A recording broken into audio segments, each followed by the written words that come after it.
جب اللہ چاہتا ہے وہ نواز دیتا ہے، جب وہ چاہتا ہے گرداب سے نکال دیتا ہے۔ کون ہے جو اللہ کے معاملات میں مداخلت کر کے اسے روک سکے؟ کل خلق کے چاہنے سے کچھ نہیں ہوگا، دشمنوں کے جال تار تار ہو جائیں گے۔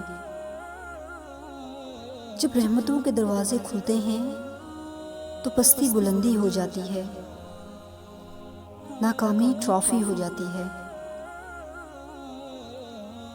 ڈرنے کا مقام اس انسان کے لیے ہے جس سے ناراض ہو کر اللہ اپنی رحمت کا دروازہ بند کر دے،